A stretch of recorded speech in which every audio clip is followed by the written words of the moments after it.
ಸತ್ಯ ಯುನಿಲೆಟ್ ಅಲ್ಲಿ full Moon sale June 29 ಒಂದು ದಿನ ಮಾತ್ರ. ಸತ್ಯ ಯುನಿಲೆಟ್. ರಾಮ ಮಂದಿರದಲ್ಲಿ ದೇಣಿಗೆ ಅವ್ಯವಹಾರ ಪ್ರಕರಣಕ್ಕೆ ಸಂಬಂಧಪಟ್ಟಂತೆ ತುಮಕೂರಿನಲ್ಲಿ ಕೇಂದ್ರ ಸಚಿವ ವಿ ಸೋಮಣ್ಣ ಹೇಳಿಕೆಯನ್ನ ನೀಡಿದ್ದಾರೆ. ಈಗಾಗಲೇ ರಾಮ ಮಂದಿರಕ್ಕೆ ಎಸ್ಐಟಿ ರಚನೆ ಮಾಡಿದ್ದಾರೆ ಅಂತ ಹೇಳಿ ಹೇಳಿಕೆಯನ್ನ ನೀಡಿದ್ದಾರೆ. ಈಗಾಗಲೇ ರಾಮ ಮಂದಿರಕ್ಕೆ ಎಸ್ಐಟಿಯನ್ನು ರಚನೆ ಮಾಡಿದ್ದಾರೆ. 8 ಜನರನ್ನು ಈಗಾಗಲೇ ಅರೆಸ್ಟ್ ಮಾಡಿದ್ದಾರೆ. ಎನ್ಕ್ವೈರಿ ಕೂಡ ನಡೀತಾ ಇದೆ. ಅವನು ಎಷ್ಟೇ ದೊಡ್ಡವರಾದರೂ ಕೂಡ ಕಾನೂನು ಅಡಿಯಲ್ಲಿ ಅವ್ರಿಗೆ ಯಾವ ರೀತಿ ಕ್ರಮ ಆಗಬೇಕು ಅನ್ನೋದು ಕೂಡ ಇದಾಗಿದೆ.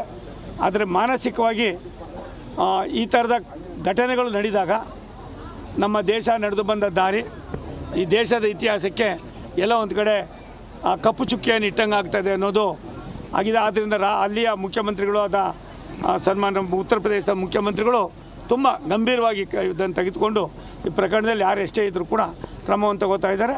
ಅಲ್ಲಿ SIT ಕೂಡ ಆಗೋದ್ರ ಜೊತೆಯಲ್ಲಿ ಅವರ ಯಾವ ರೀತಿ ಶಿಕ್ಷೆಯನ್ನು ಕೊಡಬೇಕು, ಏನು ಮಾಡಬೇಕು ಅನ್ನೋದು ಕೂಡ ತುಂಬ ತ್ವರಿತವಾಗಿ ನಡೀತಾ ಇದೆ.